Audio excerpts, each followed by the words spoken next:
Goshnar presents Ankrahmun. Deep in the heart of the Kalabal, the dreaded hyena king has its lair. This legendary beast is much larger than any other specimen of its race, surpassing lions and even elephants in size, and it can tear a man apart in seconds with its enormous razor-sharp teeth. What's more, the hyena king is said to be truly immortal, for it has been sighted time and again by numerous travelers and merchants. Many a caravan is said to have fallen prey to this ferocious beast, and it is widely believed to have amassed untold treasures over the centuries. The legend goes that this beast was once a common hyena that was born in the time when the Jinn War was at its peak. Somehow it had managed to escape the cataclysmic firestorm unleashed by the Efreet during the Battle of Ankrahmun, and when the slaughter had finally ended, it fed from the bodies of the fallen jinns, consuming large amounts of magical energy in the process. Perhaps these magical energies were responsible for the fateful mutation that turned a common hyena into this frightful beast. Ghazul grew up a simple boy among one of the northern nomad tribes. A frail and meager child, he was frequently the target of the other children's jeers, as well as of his despotic father's scorn. Hurt and angered by the constant humiliations, Ghazul developed a bitter, unforgiving personality.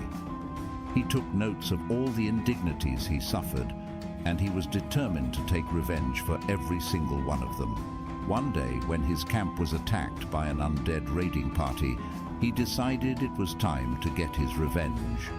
Taking advantage of the general hullabaloo, Ghazul sneaked up on his worst tormentor and quickly cut his throat.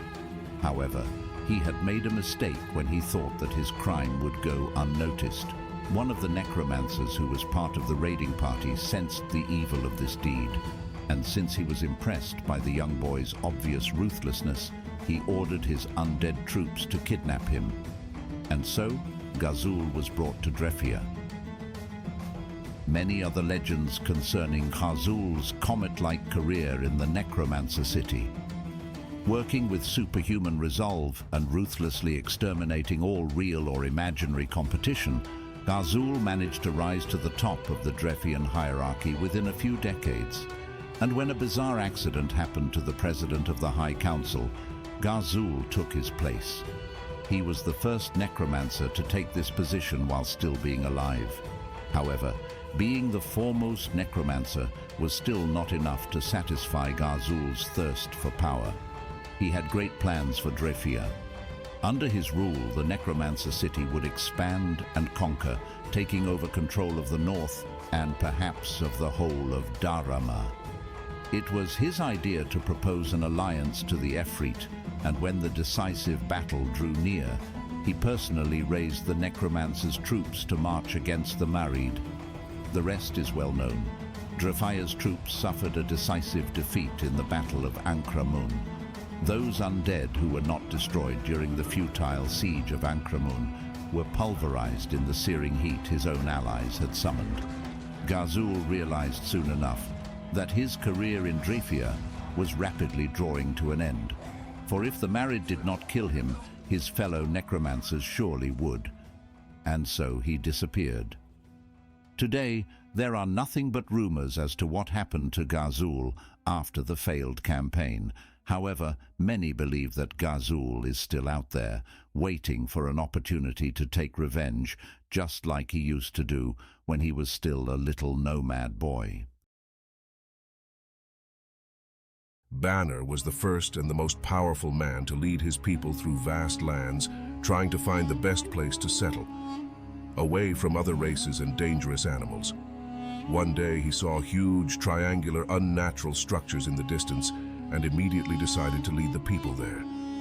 Upon the arrival, they saw not only huge buildings, but also smaller ruins of ancient structures overgrown with dense, beautiful forest. From the first moments, Banner knew what to do. He climbed to the top of a collapsed building and exclaimed to the people, "This is a holy place where gods can be sensed, and therefore we must stay here." No person opposed the words of the leader. Everyone went to work right away, and that is how the first human settlement came about. A few weeks after arriving, the people settled in for good among the ancient ruins, next to which they later put up new homes. Bana was often seen around the triangular structures, for he was focused on trying to understand them. The largest two could not be entered in any way. The exception was the third smaller structure, which was open to everyone through a spiral entrance. Most people were afraid to go there. Those who ever dared to venture inside said that they heard strange noises, as if the walls of it were alive.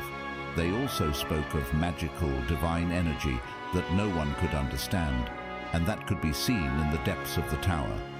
Banor used to sit in the tower for days, claiming that there must be a key to learning the secret of the ancient buildings. As he began to realize that he was unable to solve the mystery of the ancients by himself, asked his most faithful companions for help. One of them was the smartest man alive, Ankrahmun. He was the first to decipher some of the notes found in the magic tower, and thus he managed to find a way to enter a room that was previously invisible. In that very room, the word Ankrahmun was supposedly carved in an extremely hard rock. When Banor found out about this discovery, he decided that this was what their settlement should be called, as he deemed it the will of the gods. Soon after, Ankrahmun told his commander and friend that he was leaving the city because, according to the records he had found, the key to solving the mystery of the ancients is located somewhere far north. Over the years, Ankrahmun thrived thanks to Banor's perfect rule, and Ankrahmun seemed to have advanced his research on solving the mysteries of the ancients. He spent most of his time outside the city, where he had found another important structure of the ancients. There, in the vicinity, he also discovered a mysterious race of jinns, with whom he made friends and then introduced to Banor. Over the years, however, Ankrahmun would be less and less frequently seen in the city, until he finally stopped showing up at all. Rumors had it that he had learned the secrets of the ancients, but he did not want to share them with anyone, arguing that no creature should possess the power hidden deep underground. From then on, he lived the life of a hermit. Nevertheless, many people visited him to seek his wisdom, and many began to call him a prophet. Banor, however, mad at his ex-friend for refusing to reveal his findings, forbade him access to the city under the penalty of death.